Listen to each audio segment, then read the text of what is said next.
Sir, ഈ Trump ഏർപ്പെടുത്തിയിരിക്കുന്ന തീരുവ India ഉൾപ്പെടെ പല രാജ്യങ്ങൾക്കും തീരുവ ഏർപ്പെടുത്തിയിരിക്കുന്നു.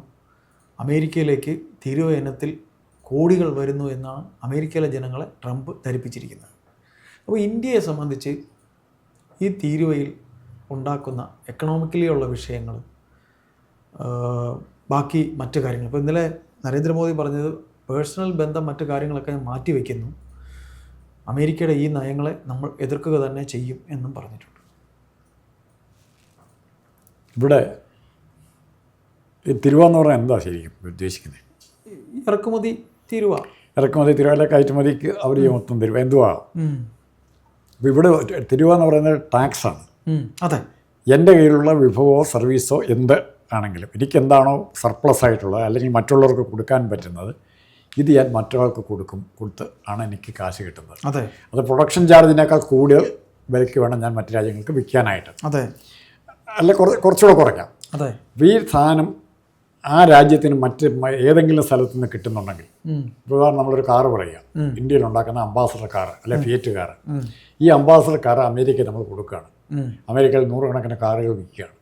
അപ്പോൾ ആ കാറിന് ഈ അംബാസഡർ കാറിൻ്റെ അതേ സ്റ്റാൻഡേർഡിലുള്ള കാറ് ചൈനയിൽ നിന്ന് വില കുറച്ച് $10,000-15,000 വില കുറച്ച് കിട്ടിക്കഴിഞ്ഞാൽ അമേരിക്ക ഇവിടുന്ന് മേടിക്കും. അല്ലെ അമേരിക്ക തന്നെ ഉണ്ടാക്കാൻ പറ്റിയ അപ്പോൾ അത് ഇവിടുന്ന് അങ്ങോട്ടുള്ള കുറയ്ക്കാനുള്ള മാർഗ്ഗം എന്നാ? ഇവിടുന്ന് ചെല്ലുന്ന കാറിൻ്റെ വില മറ്റ് കാറുകളെക്കാൾ കൂട്ടണം. മറ്റ് കമ്പനികളുടെ മറ്റ് രാജ്യങ്ങളിലുള്ള കാറുകളെക്കാൾ കൂടുതൽ കൂട്ടാനുള്ള മാർഗ്ഗം എന്നാ? ഈ ട്രംപ് പറയുന്ന അല്ലെ താരിഫ് എന്ന് പറയുന്ന അല്ലെ ടാക്സ് തന്നെയാണത് വേറെ തരത്തിൽ. ഇനി ഈ താരിഫ് കൂട്ടുന്നത് കൊണ്ട് ആർക്കാ ലാഭം? ഇത് നമ്മൾ ഉദ്ദേശിക്കുന്ന പോലെ അത്ര ലളിതമല്ല ഈ കണി. ഞാൻ അത്ര നികുതി കൂട്ടുന്നതനുസരിച്ച് വേറൊരു കാര്യം സംഭവിക്കും. ഇവിടെ നിന്നുള്ള കയറ്റുമതി കുറയുമ്പോൾ എന്താ സംഭവിക്കുന്നത്? അല്ല, ഇവിടെ നിന്നുള്ള ഇറക്കുമതി കുറയുമ്പോൾ അമേരിക്കൻ മാർക്കറ്റിൽ നമ്മുടെ സാധനങ്ങൾ കിട്ടാതെ വരുമ്പോൾ അമേരിക്കയിൽ ഈ സാധനം കൊടുത്തുകൊണ്ടിരിക്കുന്ന മറ്റു രാജ്യങ്ങൾ വില കൂട്ടിയിരിക്കും. അതെ, അത് ലോജിക്കാണ്, സാമ്പത്തിക രംഗത്തെ ലോജിക്കാണ്. ആ ലോജിക്കിനെ മറികടക്കാൻ ട്രംപിന് പറ്റിയില്ല. ട്രംപിന് ആ ലോജിക്കിനെ മറികടക്കാൻ പറ്റില്ല. പിന്നെ രണ്ടാമത്തെ കാര്യം, ഇന്ത്യ എന്നുള്ള രാജ്യത്തിൻ്റെ മഹത്വം നമ്മുടെ നേതാക്കൾ മനസ്സിലാക്കുക. ഇത് BJPയുടേതാണേലും കോൺഗ്രസിൻ്റേതാണേലും തൃണമൂലിൻ്റെ ആരുടെയെങ്കിലും മനസ്സിലാക്കി കഴിഞ്ഞാൽ ഇത് നമ്മുടെ അത്ര എളുപ്പത്തിൽ കീഴടക്കാവുന്ന രാജ്യമല്ല. പട്ടിണി കിടക്കാനും ദാരിദ്ര്യം ഇരിക്കാനും പഠിപ്പിച്ച ഒരു സംസ്കാരം കൂടെയുണ്ട്, ഉപവാസം. പട്ടിണി കിടന്നാലും രാജ്യമാണ് ഇന്ത്യ. രണ്ടാമത്തത്, മലയാളത്തിൽ വള്ളത്തുള്ളിൻ്റെ എന്ന കവിത, എനിക്ക് അത്ര കവിത അറിയത്തില്ല, എന്നാൽ പോലും ഒരു ഗംഭീരം കവിതയുണ്ട്. കുടത്തിൽ കടൽ വെള്ളം നിറപ്പാൻ ഉപ്പുണ്ടാക്കാൻ കുനിഞ്ഞപ്പോഴേ ഇന്ത്യ നിവർന്നു ചരിത്രത്തിൽ. അർത്ഥം ഒന്ന് ആലോചിച്ച് നോക്കി. ദണ്ഡിയിലെ കടപ്പുറത്ത് ഉപ്പുണ്ടാക്കാൻ ഇന്ത്യ കുനിഞ്ഞപ്പം ഇന്ത്യ ചരിത്രത്തിൽ നിവരുകയായിരുന്നു. അപ്പോൾ ഇത് എന്ത് ആണ് അമേരിക്കയോട് പറയാൻ നമുക്ക് പറ്റുന്നത്? മോഡിക്ക് ഗാന്ധിയെ പുച്ഛാരിക്കും, പക്ഷെ ഗാന്ധി കാണിച്ചെന്നൊരു മാർഗമുണ്ട്. അമേരിക്കയിൽ നിന്ന് നമുക്ക് മേടിക്കേണ്ട സാധനങ്ങൾ, ഇന്നത് അത്യാവശ്യമുള്ള സാധനങ്ങൾ എന്താണ്? ഇപ്പോൾ ശൈല ടീച്ചറൊക്കെ ആയിരുന്ന സ്പ്രിംഗർ കരാറും അങ്ങനെയുള്ള സാധനങ്ങൾ മേടിക്കാൻ കാണും. അത്തരം കാര്യങ്ങൾ മാറ്റി വെച്ച് കഴിഞ്ഞാൽ, ഫാർമസ്യൂട്ടിക്കൽ സാധനങ്ങൾ മാറ്റി വെച്ച് കഴിഞ്ഞാൽ ഇന്ത്യക്ക് അത്യാവശ്യമുള്ള ഏത് സാധനം മേടിക്കുന്നത്? നിങ്ങളുടെ ദൈനംദിന ഉപയോഗത്തിൽ ഇപ്പോൾ ഇന്ന് നിങ്ങൾ ഉപയോഗിച്ചിരിക്കുന്ന അമേരിക്കൻ സാധനങ്ങൾ എത്രയുണ്ട്? എന്തെല്ലാം സാധനങ്ങൾ ഉപയോഗിക്കും? ഷർട്ട്, പാൻറ്റ്, കണ്ണാടി, ഇതൊന്നും അല്ലല്ലോ, കണ്ണടയൊന്നും അല്ലല്ലോ. ഇതൊക്കെ ഇവിടുന്ന് ഇത് ഹെയർ ഡൈ ചിലപ്പോൾ കാണും. അതുമില്ല, അതിവിടെ തന്നെ ഗോതറയുന്നുണ്ട്. അപ്പോൾ ഇങ്ങനെയുള്ള സാധനങ്ങൾ ഇന്ത്യയിൽ തന്നെയുണ്ട്. ഇന്ത്യയുടെ എക്കണോമി എന്ന് പറയുന്നത് എക്സ്പോർട്ട് ഓറിയൻറ്റഡ് അല്ല. നമ്മളങ്ങനെ ആക്കാൻ നോക്കുകയാണ്. അത് നമ്മുടെ സാമ്പത്തിക വ്യവസ്ഥയുടെ തെറ്റായൊരു കാഴ്ചപ്പാടാണ്. എക്സ്പോർട്ട് ഓറിയൻറ്റഡ് എക്കണോമി തകരാൻ അധികം സമയം വേണ്ട. നമ്മൾ എങ്ങോട്ട് കയറ്റി വയ്ക്കുന്നത് ആ രാജ്യത്തുണ്ട് ആഭ്യന്തര പ്രശ്നങ്ങൾ മതി.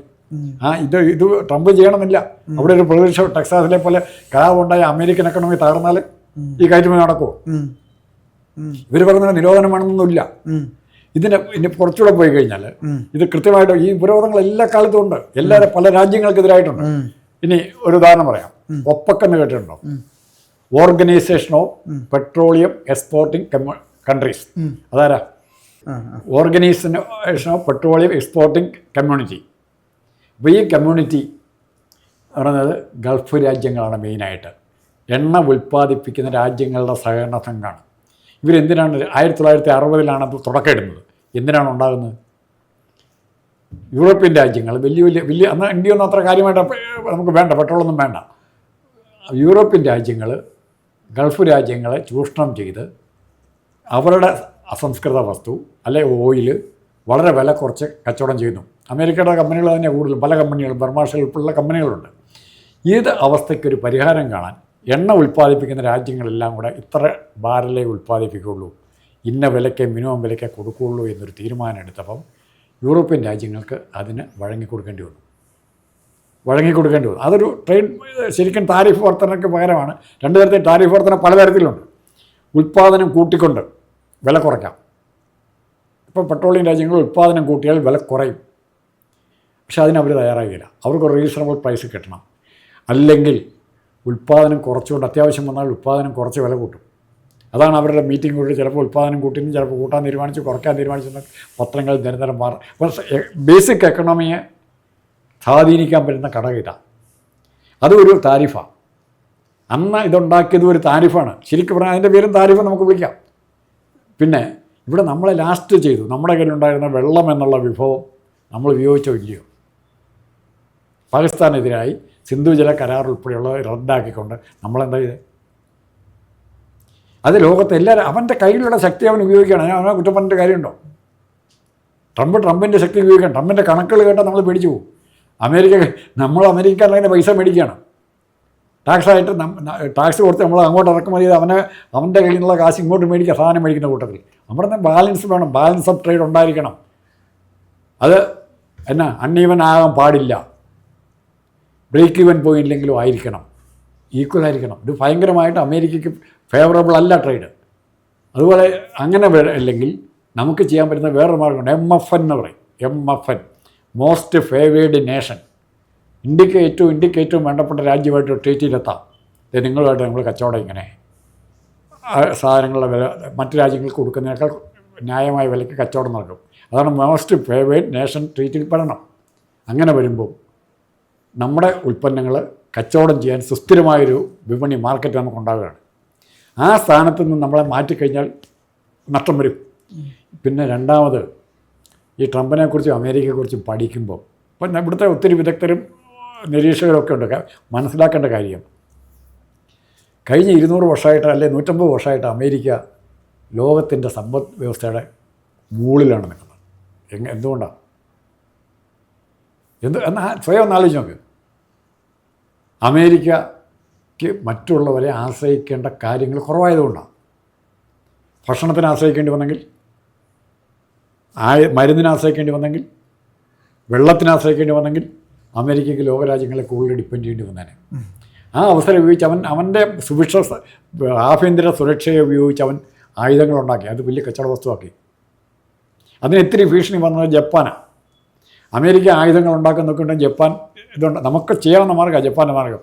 ജപ്പാൻ ഇലക്ട്രോണിക്സ് ഉൽപ്പന്നങ്ങൾ, ബ്ലേഡ്, നല്ല ഷേവ് ചെയ്യാൻ നല്ല ബ്ലേഡ്, അങ്ങനെയുള്ള സാധനം, ചെറിയ ചെറിയ സാധനങ്ങൾ, അത് ധാരാളം. അത് വിറ്റാണ് ജപ്പാൻ എക്കണോമി അമേരിക്കയ്ക്ക് രണ്ടാമത്തെ എക്കണോമിയായി ജപ്പാൻ. ജർമ്മനിയുടെ മുകളിൽ വന്നു.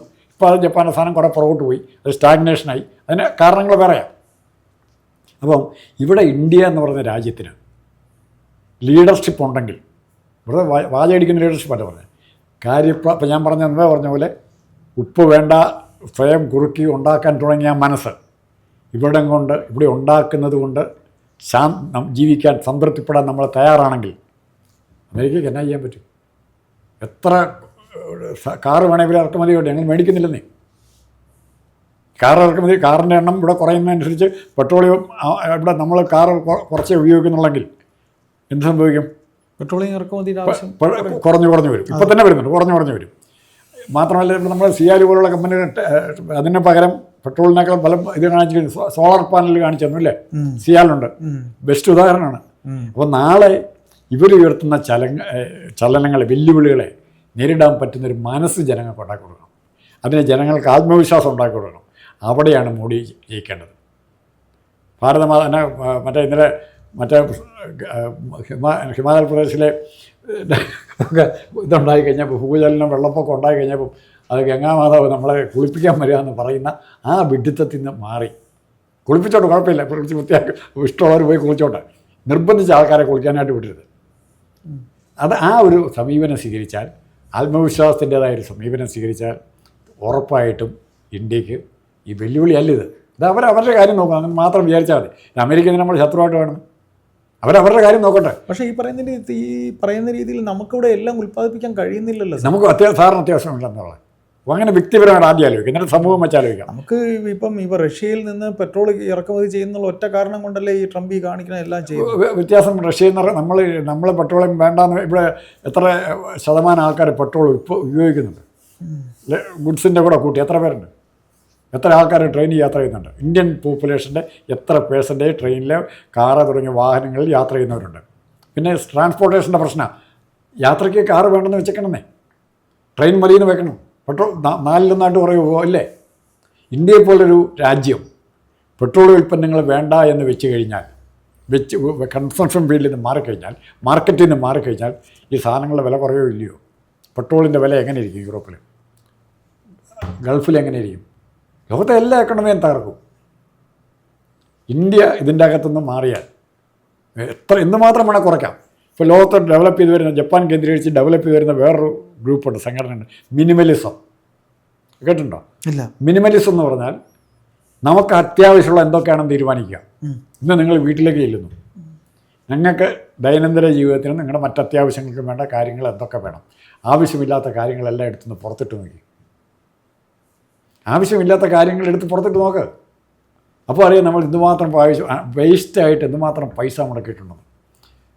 ടി വി ഒരെണ്ണം പോരെ, ഫ്രിഡ്ജ് അല്ല, അതിന് അത്ര ഏറ്റവും അത്യാവശ്യമുള്ള ഇരുന്നോട്ടെ. ബാക്കി സാധനങ്ങൾ ഇപ്പോൾ ഒരു വീട്ടിൽ 2-3 കാറുണ്ട്, 2-3 ടി വി ഉണ്ട് ഇല്ലേ? അത് അത്തരം ചിലവുകൾ കുറയ്ക്കാൻ പറ്റുന്ന ചിലവുകൾ ഒഴിവാക്കുക. അപ്പോൾ തന്നെ അതാണ് ജപ്പാൻ ഇപ്പോൾ ചെയ്തുകൊണ്ടിരിക്കുന്ന മിനിമലിസം. ലോകം മുഴുവൻ ആ ഗ്രൂപ്പ് വ്യാപിക്കുന്നുണ്ട്. ഇത്തരം ഒരു വശത്തുകൂടെ ഗ്ലോബലൈസേഷൻ്റെ ഭാഗമായി കൺസ്യൂമറിസം പ്രോത്സാഹിപ്പിക്കുക. നമ്മളിവിടെ ഗ്ലോബൽ ഫെസ്റ്റിവലൊക്കെ നടത്തുന്നുണ്ട് ഒത്തിരി അല്ലേ, ഷോപ്പിംഗ് ഫെസ്റ്റിവലും ഒക്കെ നടത്താറില്ലേ? അത് കൺസ്യൂമറിസം പ്രോത്സാഹിപ്പിക്കുക. പിന്നെ ഗ്രാമപ്രദേശത്ത് കിട്ടുന്ന സാധനം ഇവിടെ കൊണ്ടുവന്ന് AC റൂമിൽ കച്ചവടം ചെയ്യുകയാണ്. മാർക്കറ്റിന് നല്ല അന്തരീക്ഷമാണെന്നാണ് പറയുന്നത്. ആണോ? നമ്മൾ പുഴയിൽ നിന്ന് പിടിച്ചുകൊണ്ട് വരുന്ന മീൻ എവിടുന്നാണ് പിടിച്ചുകൊണ്ട് വരുന്നത്? AC റൂമിൽ സൂക്ഷിച്ച് വെച്ച് മീനൊന്നുമല്ല, നമ്മൾ പിടിച്ചുകൊണ്ട് വരുന്ന മീൻ കിട്ടുക. അത്ര നല്ല മീൻ വരെ ഉണ്ടോ? 5 സ്റ്റാർ ഹോട്ടൽ ടാജിൽ പോയാൽ കിട്ടുമോ ഫ്രഷായിട്ടുള്ള മീൻ? അതിൻ്റെ സൗന്ദര്യമുണ്ട്, അതിൻ്റെ ഭംഗിയുണ്ട്, അതിൻ്റെ രുചിയുണ്ട്. ആ കാഴ്ചപ്പാട് മനുഷ്യൻ ഡെവലപ്പ് ചെയ്യാൻ സഹായിക്കണം. അതിനാണ് വിദ്യാഭ്യാസം ലഭിക്കേണ്ടത്. പിന്നെ ചരിത്രം പാഠപുസ്തകങ്ങളൊക്കെ മാറ്റുന്ന ഇത്തരം ഒത്തിരി ചരിത്രങ്ങൾ രാജാക്കന്മാർ നടത്തിയതിൻ്റെ ഒക്കെ കഥകളുണ്ട്. ഉൽപ്പന്നങ്ങൾ കൊണ്ടുള്ള കീഴടക്കൽ. ഇവിടുന്ന് ഏറ്റവും കൂടുതൽ പോർച്ചുഗീസും സ്പെയിനും ഒക്കെ ആയിട്ടുള്ള മത്സരം ഉണ്ടായിരുന്നു. ഇവിടുന്നുള്ള ഉൽപ്പന്നങ്ങളാണ് കുരുമുളകൊക്കെ, ഏലവും കുരുമുളകും. അത് വേണം. അതിനാണ് കോളനിയൽ രാജ്യങ്ങൾ തമ്മിൽ യുദ്ധം ഉണ്ടായത്. ഇതിപ്പോഴത്തെ ഒരു പുതിയ സംഭവമായിട്ടോ താരിഫ് വാർ എന്നൊക്കെ പറയുന്നത് 3-4 ലോകമായിട്ട് വന്ന പോലെ പറയുന്നത്. It is A natural process in the economy. അപ്പോൾ അമേരിക്കയ്ക്ക് ഇപ്പം ട്രംപ് കള്ളം പറഞ്ഞിട്ടുണ്ടോ? ട്രംപ് എന്നാ പറഞ്ഞത്? ഐ എം എ ട്രേഡർ, ഞാൻ അമേരിക്കയ്ക്ക് വേണ്ടി കച്ചവടം ചെയ്യുന്നവനാണെന്നാണ് പറഞ്ഞത്. സത്യസന്ധമായിട്ട് അയാളുടെ റെസ്പോൺസ് അയാളത് ചെയ്യുന്നേ. ഐ എം എ അങ്ങനെ പറയാനുള്ള എത്ര പ്രധാനമന്ത്രിമാരെ അല്ലെ എത്ര പ്രസിഡന്റുമാരുണ്ട്? I am a trader. അത് പറഞ്ഞു അയാൾ.